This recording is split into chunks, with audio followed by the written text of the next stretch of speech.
Eh bien, maintenant que Frère Yu nous a parlé, nous comprenons enfin. Les hommes qui croient juste au nom de Jésus ne peuvent pas être sauvés et aller au ciel. L'essentiel, c'est d'accepter le retour de Jésus et d'obéir à l'œuvre de Dieu. C'est la seule façon d'aller au royaume des cieux. Oui. Mais hélas, de nombreux frères et sœurs ne comprennent pas cette vérité. Oui, Ils continuent de vivre dans une illusion. Ils pensent que s'ils invoquent le Seigneur, s'ils lisent la Bible et écoutent les pasteurs et les anciens, ils seront amenés au royaume des cieux quand le Seigneur reviendra. Oui, oui. Ils suivent les pasteurs et les anciens en résistant au Seigneur et en refusant son retour, et ils ne le savent même pas. oui. Oui. Il semble que ce que nos frères et sœurs ont le plus besoin d'apprendre, c'est comment croire réellement en Dieu, de façon à gagner son approbation et à être emmenés au royaume des Oui, cieux. c'est ça. Oui. Oui, en effet. Et frère Yu, Oui. et si on faisait ça? Demain, je réunirai tous les fidèles et tu discuteras avec tout le monde. Qu'en penses-tu? Génial. Dieu soit loué. Avec plaisir. Et demain, je ferai venir un autre frère et on communiera ensemble. Parfait. On se sentira le Saint-Esprit. Je crois que c'est ce qu'il faut faire, en effet. Waouh, beaucoup de fidèles sont là aujourd'hui. Oui, C'est rien? vous êtes tous là? Oui. Ces derniers jours, Frère Yu nous a dit des paroles très édifiantes. Oui. Il semble que la voie que nous avions prise dans notre foi n'était pas vraiment la bonne. La chose la plus importante, c'est de suivre les paroles du Seigneur et de les appliquer tout le temps. C'est ça, obéir à l'œuvre de Dieu. Oui. Au lieu de cela, on s'intéresse seulement à travailler et à prêcher pour le Seigneur, plutôt que de mettre en pratique ce que ces paroles nous disent. Oui. Et aussi, les pasteurs et les anciens qui parlent de la Bible citent des paroles de Paul assez souvent, et rarement les paroles du Seigneur Jésus lui-même. C'est vrai. Mais en faisant cela, sans nous en rendre compte, nous adorons Paul et nous suivons son exemple. Oui, évidemment. Cela nous écarte de la voie du Seigneur. En agissant ainsi, ne dévitons pas de notre foi. Si, c'est vrai. Maintenant, on comprend beaucoup mieux. On ne croit pas en Dieu en se basant sur ses paroles. On suit aveuglément nos pasteurs et nos anciens. Cela nous mène sur la mauvaise voie. Oui, Nous sommes vraiment sots et ignorants. oui, je suis d'accord. Eh, ma sœur, je vais porter ces livres. Tiens, Tiens, Merci. Ils pensent même que les écrits de Paul sont la parole de Dieu. Exactement. Les pasteurs et les anciens citent tout le temps Paul, surtout quand ils parlent d'accueillir le Seigneur à son retour. Ils veulent que l'on obéisse aux dirigeants, quoi qu'il arrive. Ils ont aussi décrété que ce qui est condamné par les autorités est forcément mauvais. Donc, Dieu Tout-Puissant œuvre depuis toutes ces années, mais nous n'avons pas fait de recherche. oui, c'est vrai. Nous suivons les pasteurs et les anciens en condamnant et en rejetant l'œuvre de Dieu. Nous sommes en train de devenir des pécheurs au fil du temps.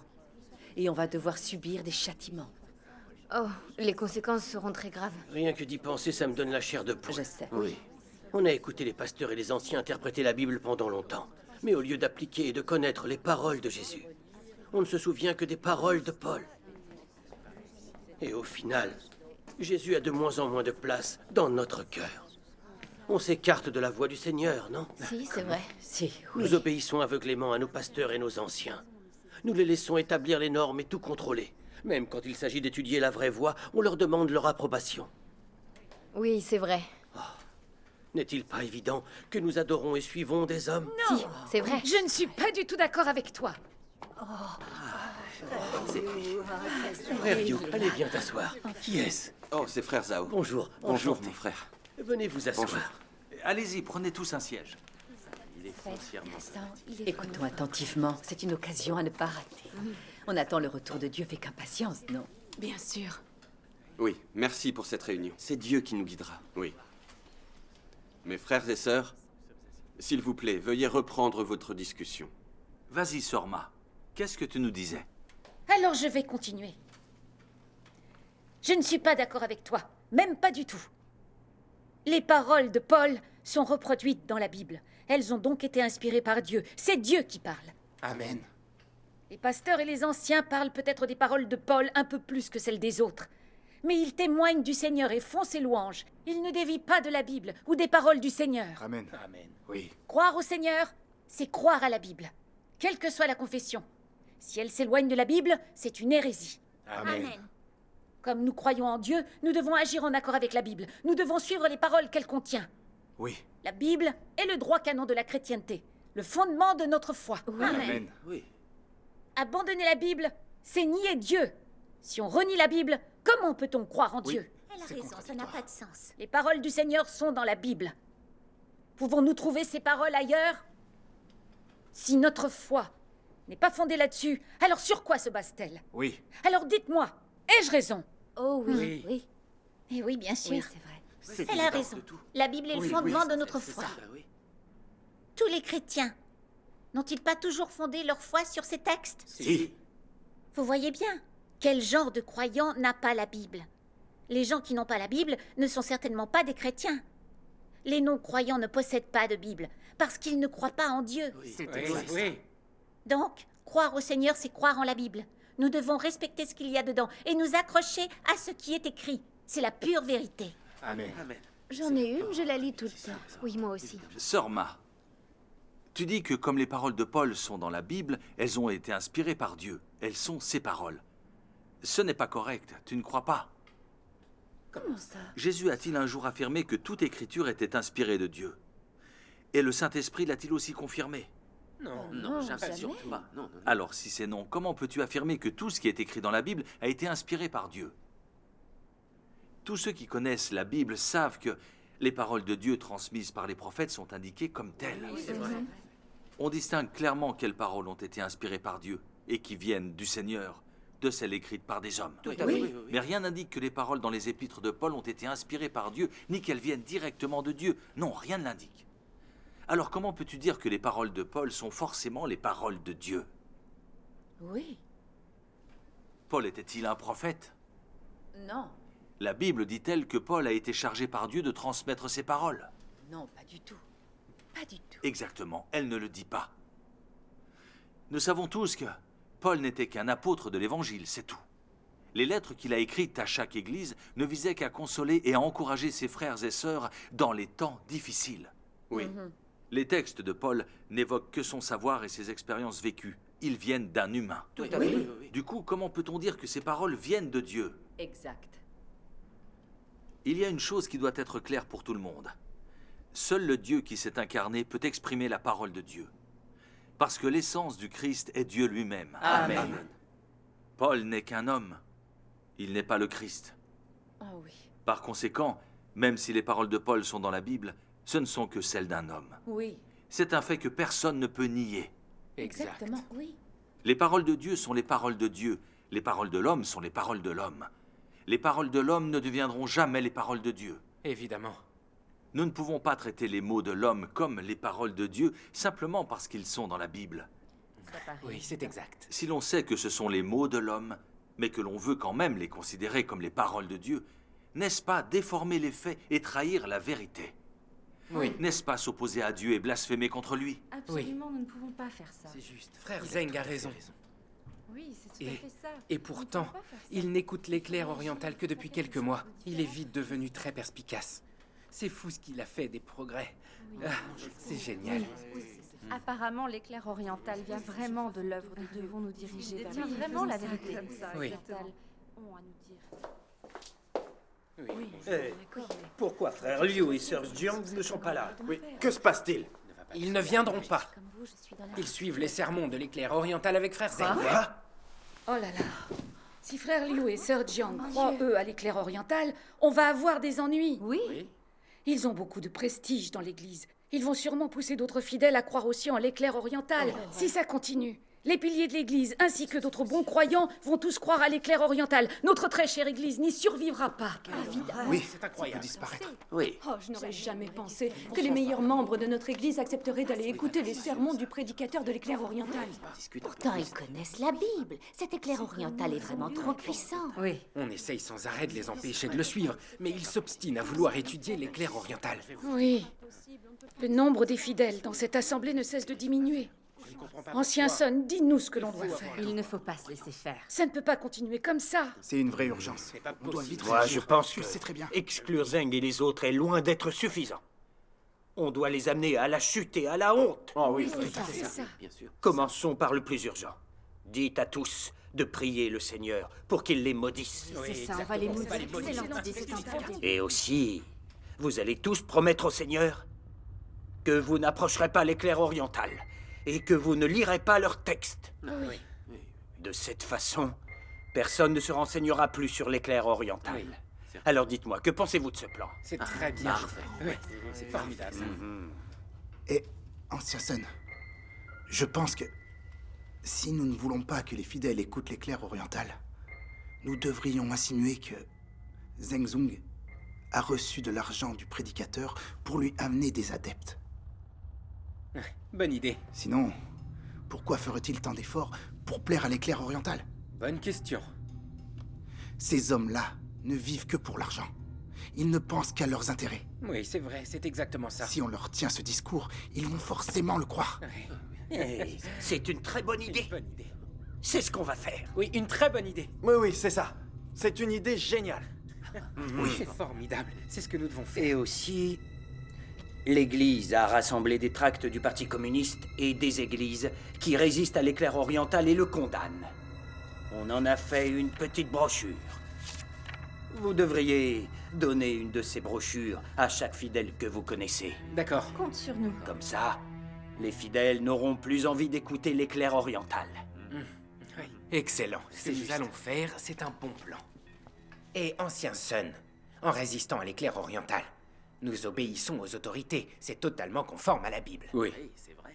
Si nous faisons courir des rumeurs, on va faire de faux témoignages contre notre prochain, non? Forcément, ça me fait hésiter. Jésus a interdit de faire de faux témoignages. C'est vrai. Va-t-on offenser Dieu en agissant de la sorte? C'est vrai. Oui. Va-t-on provoquer sa colère? Je suis désolé. Cela me met mal à l'aise. Qu'est-ce que tu en sais? Si nous ne faisons rien, penses-tu que nous devrions laisser les fidèles croire à l'éclair oriental? Non. On ne doit pas hésiter. Avec l'éclair oriental. Et en faisant cela, nous protégeons nos brebis et notre Église. Exact. En étant fidèles à notre Seigneur. Oui, c'est la vérité. Tu as raison. C'est ça. Fidélité au Seigneur. Protéger les brebis. Avec des rumeurs et en blessant des gens. Oui, et alors? Je ne sais pas trop quoi penser. Je ne comprends pas. Je suis un peu perdu.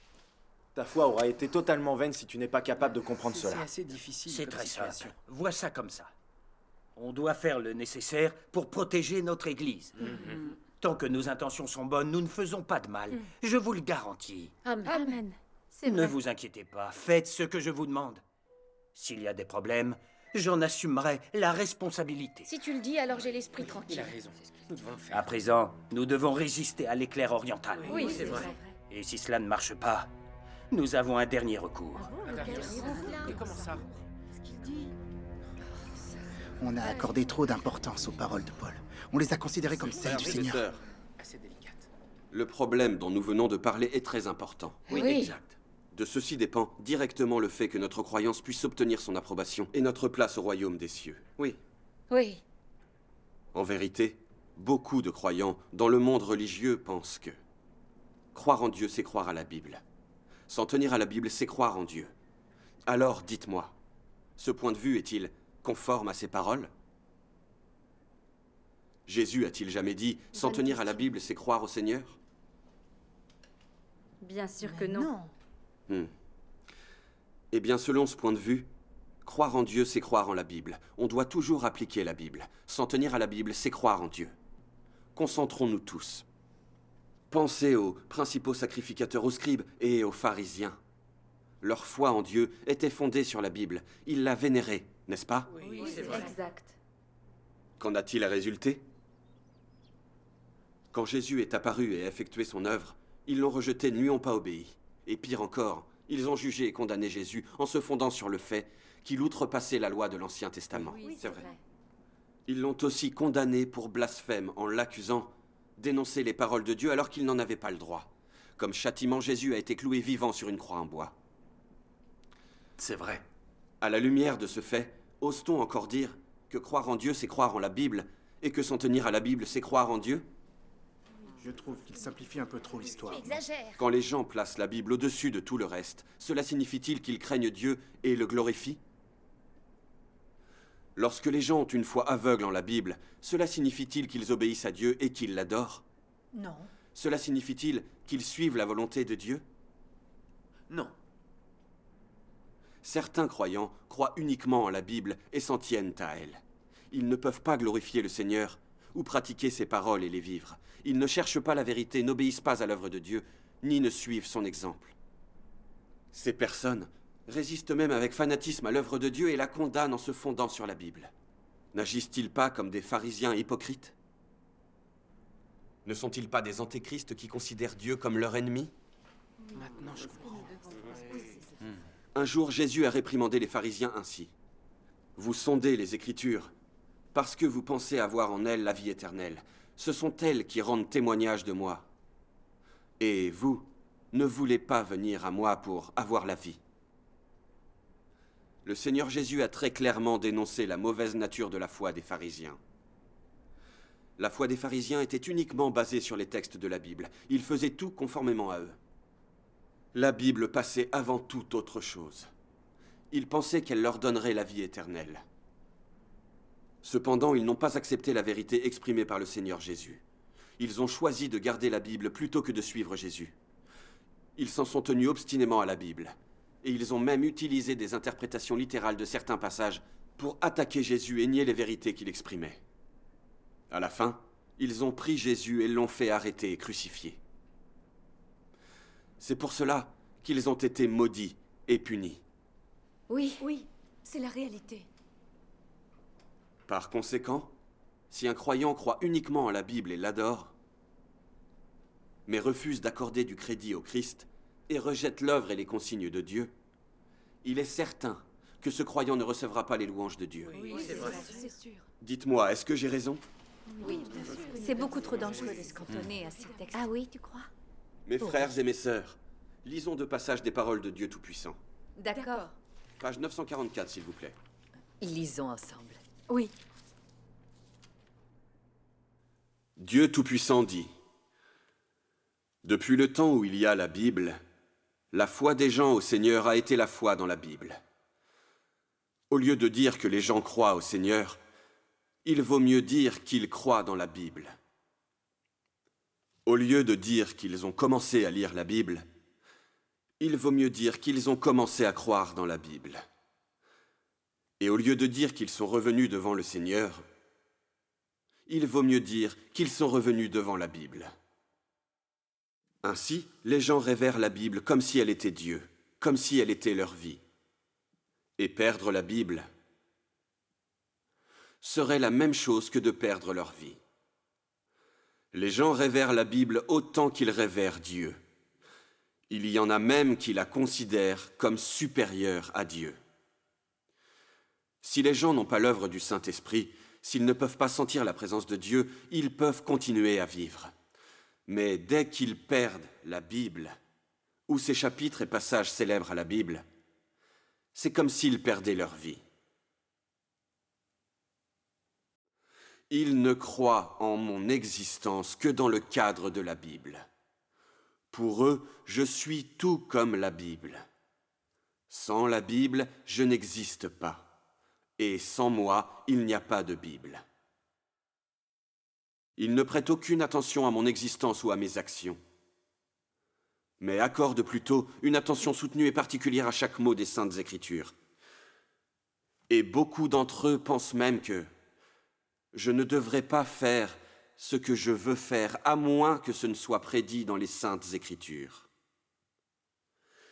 Ils accordent trop d'importance aux Saintes Écritures. On peut dire qu'ils considèrent que les mots et les expressions sont très importants, au point qu'ils utilisent les versets de la Bible pour mesurer chaque mot que je dis, et pour me condamner. Ils ne recherchent pas la voie de la compatibilité avec moi, ou la voie de la compatibilité avec la vérité, mais plutôt la voie de la compatibilité avec les mots de la Bible. Et ils croient que tout ce qui ne se conforme pas à la Bible n'est pas sans exception mon œuvre. Ces personnes ne sont-elles pas des descendants obéissants des pharisiens? Les pharisiens juifs ont utilisé la loi de Moïse pour condamner Jésus. Ils ne cherchaient pas la compatibilité avec le Jésus de l'époque, mais suivaient la loi à la lettre avec zèle, au point qu'ils ont finalement cloué l'innocent Jésus sur la croix, l'ayant accusé de ne pas suivre la loi de l'Ancien Testament et de ne pas être le Messie.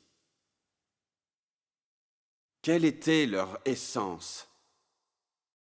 N'était-ce pas qu'ils ne cherchaient pas la voie de la compatibilité avec la vérité? Ils étaient obsédés par chaque mot des Saintes Écritures et ne prêtaient aucune attention à ma volonté et aux étapes et méthodes de mon œuvre. Ce n'étaient pas des gens qui cherchaient la vérité, mais des gens qui suivaient rigoureusement les mots des Saintes Écritures. Ce n'étaient pas des gens qui croyaient en Dieu, mais des gens qui croyaient en la Bible. Dans le fond, ils étaient les chiens de garde de la Bible. Afin de sauvegarder les intérêts de la Bible, de défendre la dignité de la Bible et de protéger la réputation de la Bible, ils sont allés jusqu'à clouer le miséricordieux Jésus sur la croix. Ils l'ont fait simplement pour la défense de la Bible et par un souci de maintenir le statut de chaque mot de la Bible dans le cœur des gens. Donc, ils ont préféré renoncer à leur avenir et aux offrandes expiatoires pour condamner à mort Jésus, qui ne s'était pas conformé à la doctrine des Saintes Écritures. N'étaient-ils pas des laquais de chaque mot des Saintes Écritures? Dites-moi, ces paroles ne s'appliquent-elles pas à nous? Les paroles de Dieu Tout-Puissant sont conformes à notre situation réelle. On a cru en Dieu pendant toutes ces années. Et on a vraiment traité la Bible comme si elle était le Seigneur. Oui, c'est vrai. C'est comme si tout faire selon la Bible est conforme à la volonté de Dieu. Comme si adorer la Bible signifie que Dieu est avec nous. Oui. Tant que je mets la Bible près de mon oreiller la nuit pendant que je dors, je sens que Dieu est près de moi, me protège et me garde. Mon cœur est en paix et je dors vraiment bien. Oui, c'est vrai. Dans le passé, on nous a souvent répété que nous avions déjà tout le salut de Dieu, que tout était contenu dans la Bible. Mais je ne me rendais pas compte qu'en disant cela, je décrétais que Dieu n'était que dans la Bible. Par conséquent, je n'ai pas lu l'œuvre de Dieu Tout-Puissant dans les derniers jours. Comment avons-nous pu être si ignorants? Exactement. Mes frères et sœurs, les paroles de Dieu Tout-Puissant mettent en lumière les plus grandes déviations et les erreurs des églises dans leur foi en Dieu. Oui. Si on compare cela à nos propres expériences dans le passé, il semble qu'on avait cru en Dieu, mais qu'on n'a jamais vraiment pratiqué ou vécu ces paroles. Et aussi, on n'avait jamais vraiment été éclairé par la recherche de la vérité. On n'a jamais cherché à trouver la volonté de Dieu dans ces paroles. Le résultat en est que nous n'avons jamais suivi le chemin du Seigneur, Oui. et nous ne l'avons jamais vraiment connu. Oui. Nous pensions juste que, si nous pouvions mémoriser certains passages de la Bible, Dieu aurait une place dans notre cœur. Que si on pouvait expliquer certaines phrases, cela voudrait dire qu'on connaissait Dieu. Nous pensions même, à tort, que tant que nous pourrions expliquer la Bible et apprendre par cœur plein de textes, nous serions en accord avec la volonté de Dieu. Mais oui, c'est vrai. C'est vrai. Les croyants font passer les textes de la Bible avant tout le reste. Dans leur cœur, la Bible a déjà remplacé le Seigneur. Oui. Tout le monde pense que faire l'éloge de la Bible, c'est faire l'éloge du Seigneur. Oui. En fait, ces actions s'éloignent totalement de la volonté de Dieu et de sa voix. Exact. Tout à fait. C'est spécialement vrai dans les derniers jours lors de la manifestation du Seigneur. De nombreux croyants s'en tiennent encore à la Bible et attendent de voir le Seigneur descendre avec les nuées. Mais ils ne cherchent pas l'œuvre et la déclaration du Saint-Esprit. Même s'ils ont entendu le témoignage de l'Église de Dieu Tout-Puissant dire que le Seigneur est revenu, qu'il est Dieu Tout-Puissant, et qu'il exprime la vérité et accomplit son œuvre de jugement, ils ne recherchent pas l'apparition de Dieu et de son œuvre. Ils suivent même des pasteurs et des anciens en niant, jugeant et condamnant Dieu Tout-Puissant. Oui. Ils sont ceux qui croient en Dieu et qui pourtant résistent à Dieu. Au final, ils seront abandonnés par Dieu, précipités dans le cataclysme et punis. Oui. Oui, c'est vrai. Voilà exactement ce qui arrive à ceux qui croient aveuglément à la Bible et qui l'adorent, mais qui limitent Dieu par elle et empruntent inconsciemment le chemin de la résistance à Dieu. Oui. Les pharisiens ont été maudits par Dieu parce qu'ils s'en tenaient à la Bible et s'opposaient au Seigneur Jésus. Quelles leçons pouvons-nous tirer de leurs échecs? Les croyants ont tort de se focaliser uniquement sur les paroles de la Bible. Nous devons mettre en pratique et vivre les paroles de Dieu. Nous devons rechercher la vérité dans les paroles du Seigneur et obtenir l'œuvre du Saint-Esprit. Oui. C'est spécialement vrai au moment du retour du Seigneur. Lorsque nous entendons quelqu'un témoigner de sa venue, nous devons rechercher l'œuvre et les paroles actuelles de Dieu. Ainsi, nous pourrons suivre les empreintes de son œuvre. Nous serons enlevés devant le trône de Dieu. Oui. Nous bénéficierons de l'eau de la vie. Nous obtiendrons la vérité et la vie. Nous recevrons le salut et entrerons au royaume des cieux. Amen. Loué soit le On a une voie à suivre à présent. Les paroles de Dieu Tout-Puissant sont vraiment belles. Ce que tu dis est très concret, et vrai. Oui, oui. Oui, gloire à Dieu. On a cru en Dieu tout ce temps, mais on n'avait pas compris la relation entre la Bible et lui. En effet. On croit en Dieu, mais on ne le glorifie pas. Au lieu de cela, on donne plus d'importance à la Bible. On fait passer des textes avant tout. Et ça, ce n'est pas normal. Oui. oui. On s'attache seulement à mémoriser quelques passages. Mais on oublie d'obéir au Seigneur, de pratiquer ses paroles ou de les vivre. Oui. C'est vrai. Oui. C'est particulièrement vrai lorsqu'il s'agit de son retour. J'ai suivi obstinément la Bible. Je n'ai en aucune façon recherché l'œuvre ou les déclarations du Saint-Esprit. Oui. Lorsque j'ai entendu quelqu'un témoigner qu'il était revenu, qu'il était Dieu Tout-Puissant et qu'il entamait son jugement des derniers jours, je n'ai pas fait de recherche. Au lieu de cela, j'ai suivi mes pasteurs et mes anciens et je les condamnés.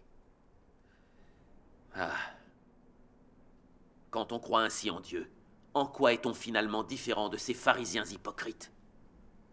On croit, mais on ne sait même pas qu'on lui résiste. Oui, c'est vrai.